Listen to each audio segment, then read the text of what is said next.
Olá, seja bem-vindo a mais um Tela Mackenzie, diretamente dos estúdios da TV Mackenzie em Higienópolis, capital paulista. Você usa com frequência o computador? A imagem que você tem dele ainda é essa. Pois é, mas faz algum tempo que ele começou a ser substituído por dispositivos cada vez menores, mais portáteis e acessíveis. E como toda tecnologia está presente em quase todos os lugares, hoje em dia ela interfere também no cotidiano das pessoas e na maneira delas se comunicarem. E falando em comunicação, a tecnologia ganhou um termo: mídias digitais, um mundo virtual que tem o potencial de fazer você mudar de opinião e que muitos desconhecem.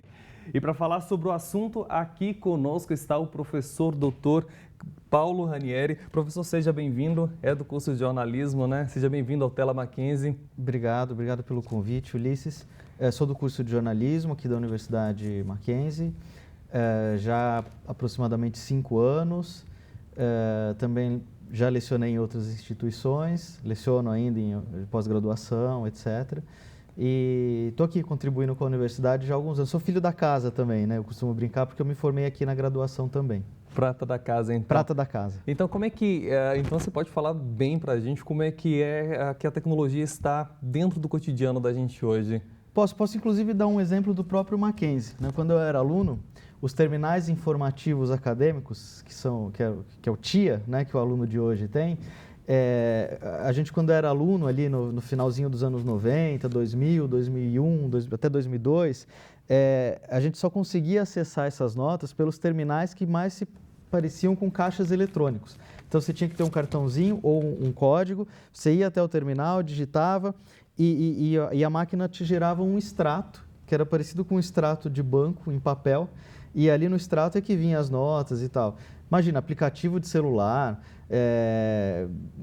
o próprio computador, enfim, essas facilidades que os alunos de hoje têm, né, e que a própria universidade disponibiliza, né, de acordo com as tecnologias do momento que a gente tem.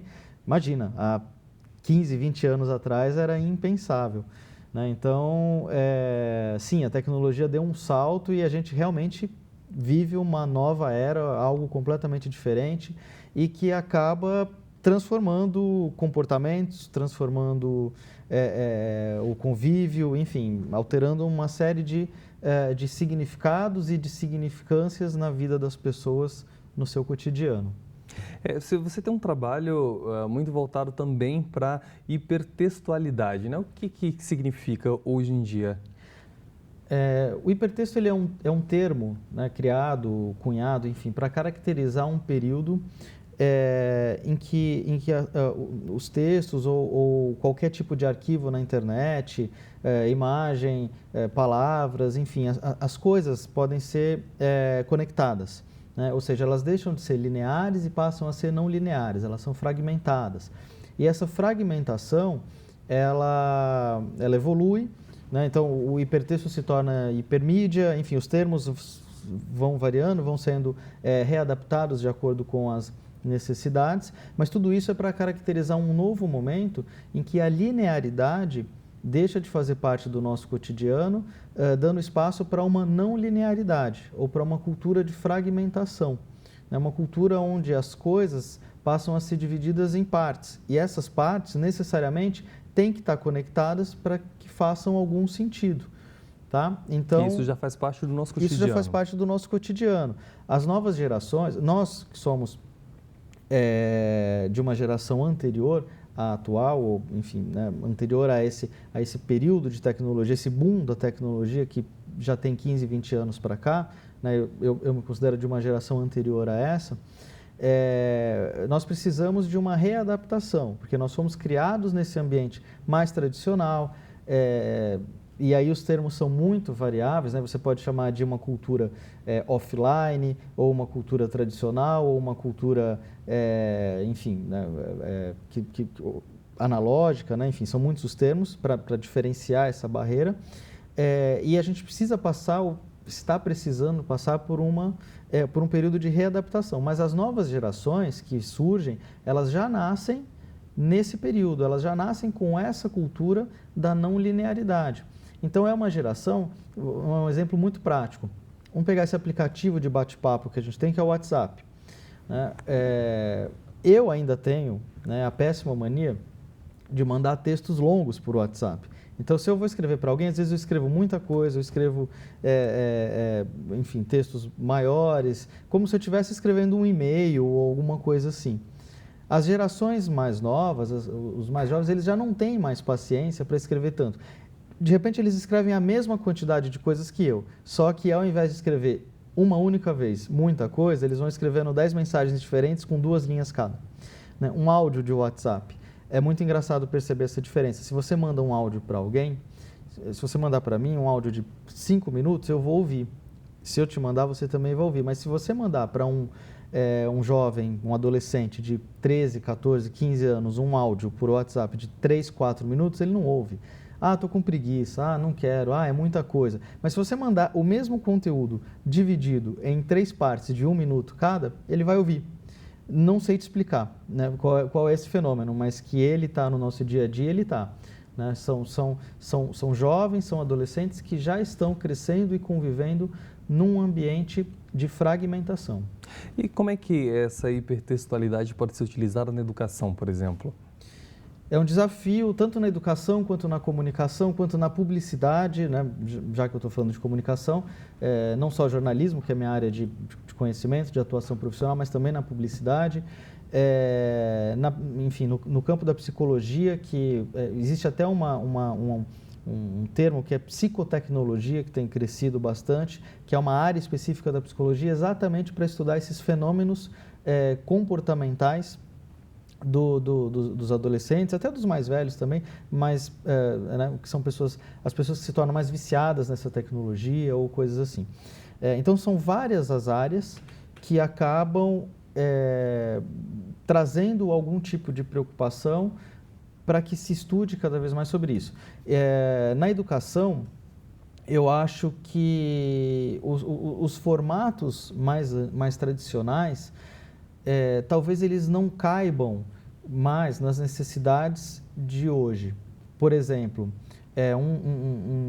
estou tentando explicar de uma forma mais didática. Você, antigamente nas escolas, como professor, você tinha uma preocupação de levar para a sala de aula um universo, né, de conhecimento através de um vídeo, através de um DVD, enfim, através de recursos tecnológicos de uma época, para que o aluno, ali naquele ambiente físico, pudesse ter acesso ao conteúdo que está externo. Então, é você trazer de fora para dentro. Hoje em dia, essa realidade já pode ser modificada, porque com as facilidades de conexão e de acesso a um aparelho que tenha conexão, né, na sala de aula, é como se o professor pudesse estimular o aluno a sair.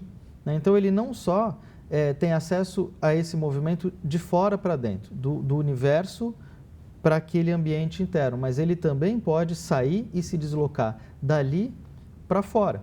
Professor, nós vamos continuar falando sobre esse assunto. Agora a gente vai para um breve intervalo, mas fique aí que daqui a pouco a gente volta falando mais sobre a tecnologia no cotidiano das pessoas e sobre a hipertextualidade. Até já!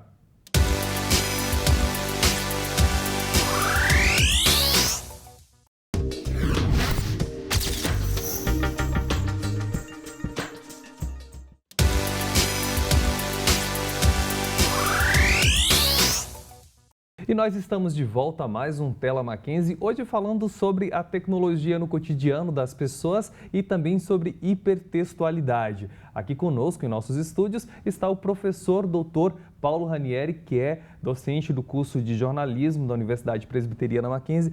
A gente estava falando no bloco anterior sobre hipertextualidade, como que o professor pode utilizar melhor esse recurso em sala de aula.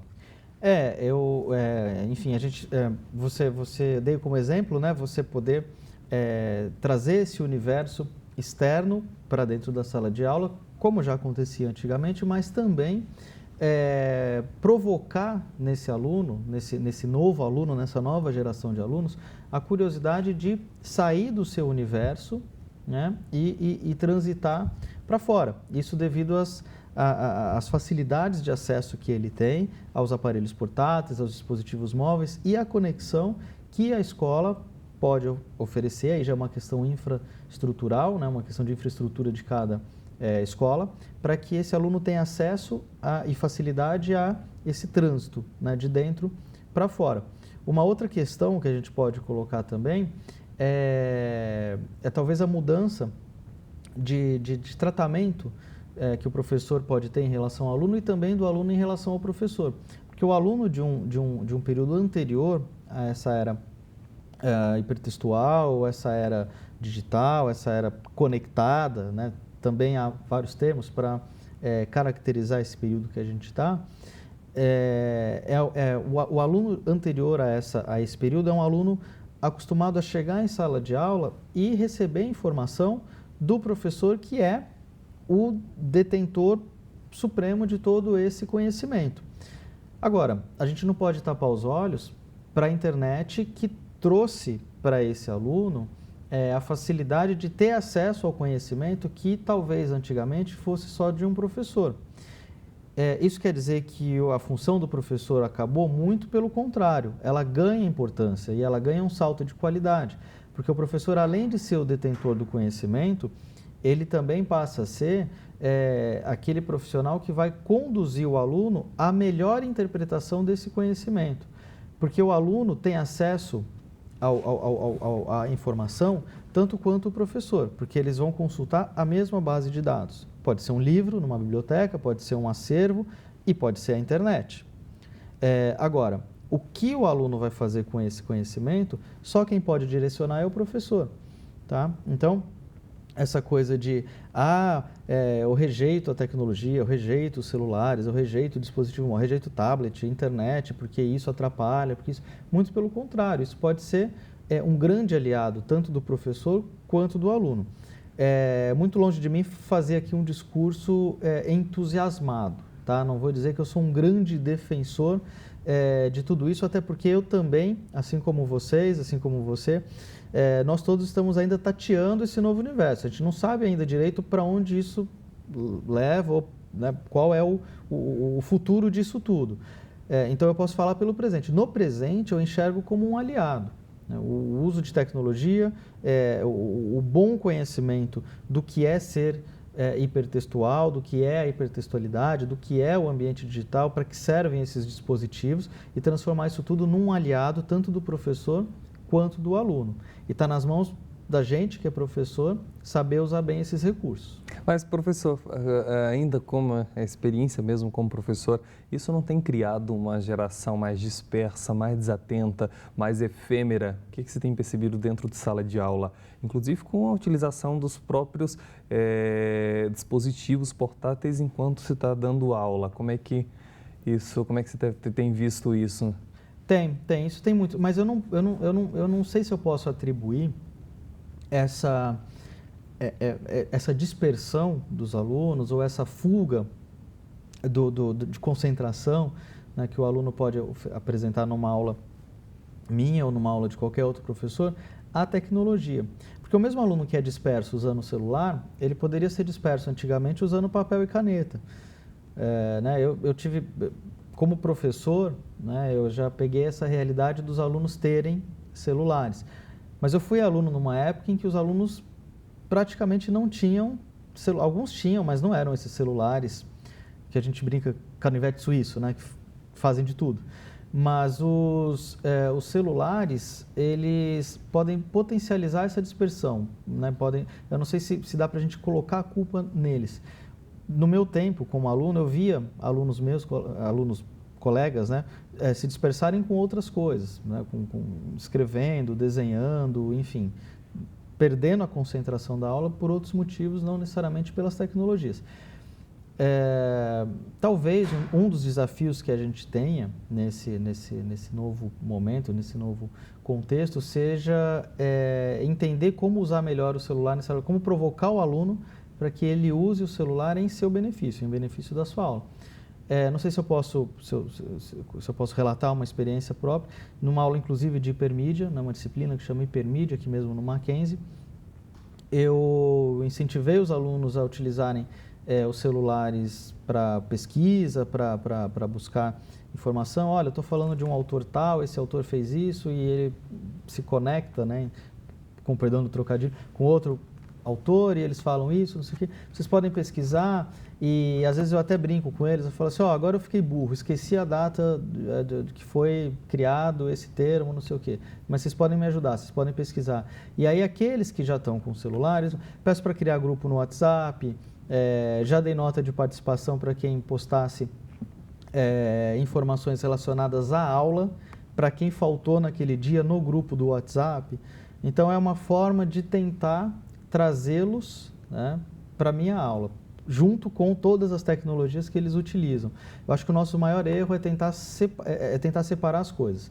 Vocês usam tecnologia no seu dia a dia, na balada, em casa, com o namorado, com os amigos, com os pais, mas aqui em sala de aula a realidade é outra.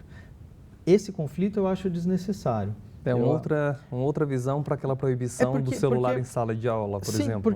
Porque falar de tecnologias e de uso de dispositivos móveis, para essa geração, é quase como falar que eles precisam comer e tomar banho. É uma coisa que está intrínseca à realidade. E a nossa também, a gente não pode fugir disso. A gente não pode só falar do outro. A gente critica, às vezes, o uso de celular, mas a gente acessa e-mail dirigindo. Isso é um crime. A gente acessa coisas para ganhar tempo, para facilitar muitas vezes o nosso dia a dia. A gente responde e-mail almoçando, né? Uma mão no garfo e a outra no celular. A gente dorme com o celular no criado mudo, na cabeceira, sei lá onde. Então, assim, é parte do nosso cotidiano também. Então, assim, é difícil você chegar, a mesma coisa, né? Você chegar para trabalhar e falar, aqui no trabalho você não pode usar celular. Você pira, porque você precisa responder um e-mail de entrevista e aí você usa o celular, você precisa responder um WhatsApp, você precisa mandar um SMS. Né? Então, não dá para você tirar o aluno dessa realidade. É mais fácil e pertinente você trazê-lo junto com a tecnologia que ele usa para o dia a dia da sala de aula. Nós vamos continuar falando sobre esse assunto. Agora a gente vai para um breve intervalo, mas fica aí que daqui a pouco a gente fala mais sobre a tecnologia no cotidiano das pessoas e hipertextualidade. Até já!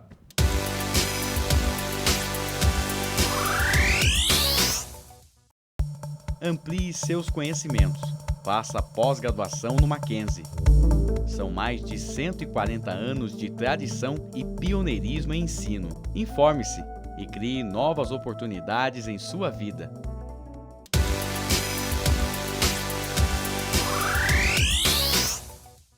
Olá, nós estamos de volta a mais um Tela Mackenzie, aqui diretamente de Higienópolis, onde ficam os estúdios da TV Mackenzie. Hoje nós estamos falando sobre a tecnologia no cotidiano das pessoas e sobre a hipertextualidade. Quem está falando conosco é o professor Dr. Paulo Ranieri, que é do curso de jornalismo aqui da Universidade Presbiteriana Mackenzie. Professor, há quanto tempo a gente vive essa hiperrealidade? Bom, a gente tem desde os anos 90, né, não sei se dá para chamar de o início de tudo, porque a internet é muito mais antiga do que a gente possa imaginar. A web, né, que foi o grande boom da web e a explosão dos computadores com acesso à internet, tudo isso, ela, para a comunicação, um pouco para a educação, enfim, para o nosso dia a dia mais voltado à busca de conteúdo, à busca de informação, a gente pode chutar ali mais ou menos nos anos 90, né, o início dos anos 90, para o jornalismo em 94, 95, com os primeiros sites de notícia no Brasil, né, pelo menos, e desde então isso não para de evoluir. Então talvez seja a maior evolução, né, não vou dizer a maior evolução, posso até me arriscar a dizer que é a maior evolução em termos de importância, ou uma das maiores, mas em termos de rapidez também. Né? Porque as coisas do início dos anos 90 para cá, elas evoluíram muito rapidamente. E cada mudança é muito grande, assim, provoca uma alteração muito grande no dia a dia das pessoas. Então, você tem uma realidade com computadores.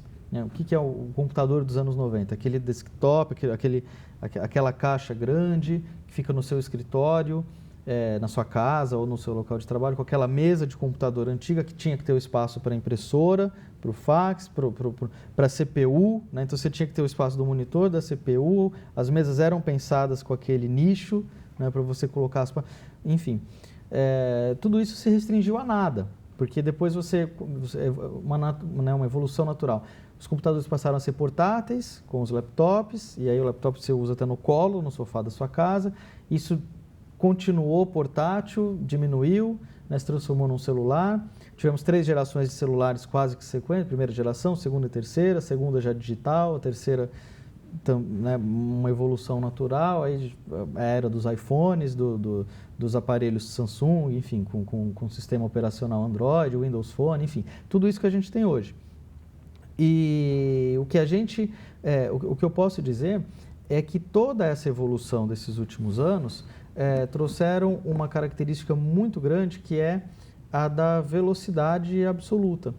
Porque cada evolução, né, ao longo da história da comunicação, das comunicações, a gente teve uma série, né, de aparelhos novos, de situações novas, e cada situação dessa trouxe uma nova característica para as pessoas.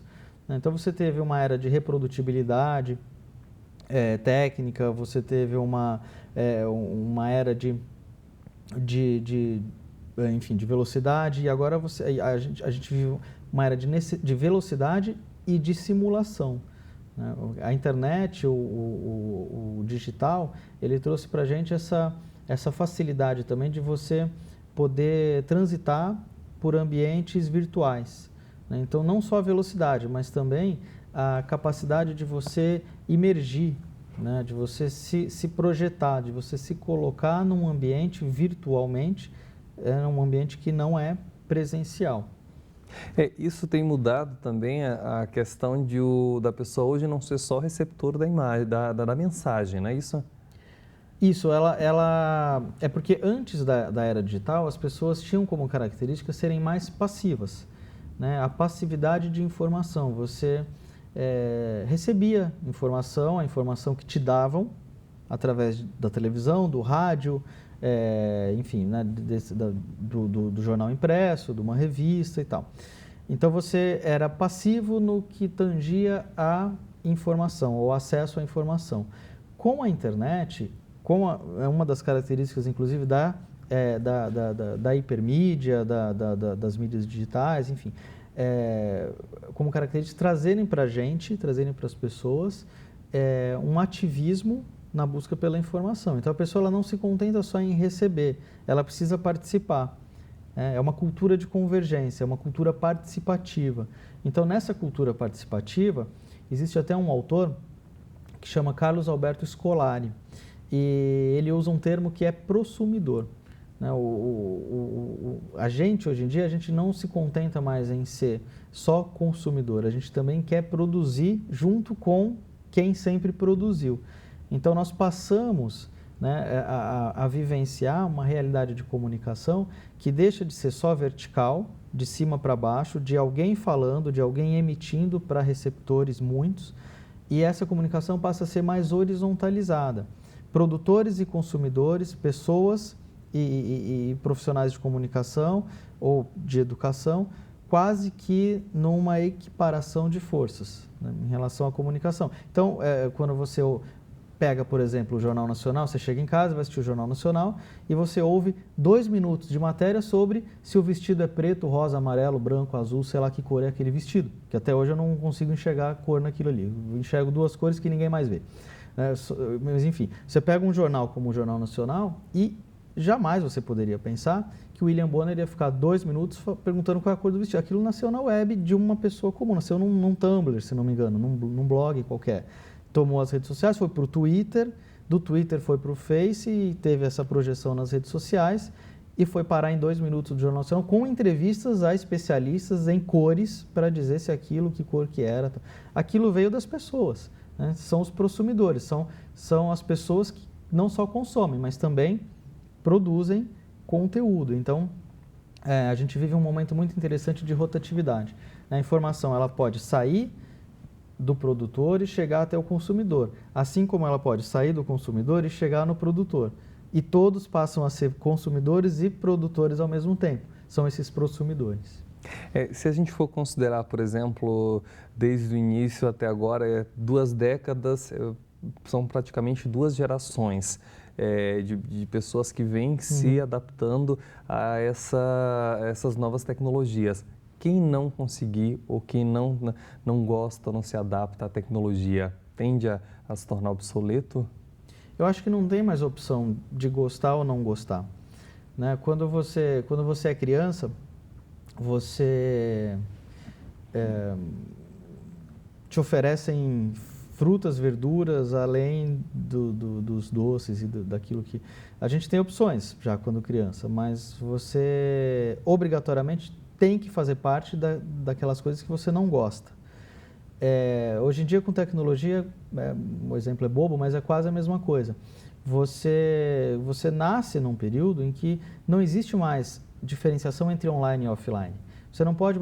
Uma vez eu fiz uma pergunta em sala de aula, numa disciplina que chamava Tecnologias Digitais da Informação. Primeiro semestre, isso tem uns 2 anos. No primeiro semestre, para você que está em casa ter uma ideia, eles chegam na universidade mais jovens do que antigamente. Então, a gente recebe alunos até de 16, 17 anos aqui, no primeiro semestre. E eles chegam e eu fiz uma enquete muito rapidamente. Olha, quem aqui acessa a internet? Todo mundo levantou a mão, ok. Quem aqui acessa a internet 4 horas por dia? Quem aqui acessa a internet mais de 4 horas por dia? Né? E eles ficaram com aquelas caras assim, não sabiam o que responder quando levantar a mão e tal. E aí eu falei, vamos lá, gente, vamos participar, tal, o que vocês têm a me dizer? E uma menina mais tímida levantou a mão e falou assim, olha, professor, é que eu fico conectado o tempo todo. E aí foi a primeira vez que eu parei para pensar nisso. É uma geração nova que não existe mais online e offline. Eles nascem online, eles são online, eles são conectados 24 horas por dia. Porque mesmo quando eles não estão usando o celular está conectado à internet 24 horas por dia. Então, eles não estão usando, mas eles estão recebendo mensagem inbox, eles estão recebendo WhatsApp, eles estão recebendo... E eles continuam, né? A primeira oportunidade que tem, eles pegam e usam. Então, eles são conectados e não existe mais diferenciação entre online e offline, tanto para eles quanto para a gente. Nós todos vivemos essa era de conexão o tempo todo. Ok, professor, muito obrigado. Nós falamos aqui no Tela Mackenzie de hoje sobre hipertextualidade e tecnologia na vida das pessoas. Muito obrigado pela contribuição, professor. Eu que agradeço. Muito obrigado. Se você não conseguiu ver esse programa todo ou quer ver outros, é só acessar esse endereço que aparece aí na sua tela. Você pode ficar ligado nesse e em outros programas, todos realizados aqui pela TV Mackenzie. Até o próximo.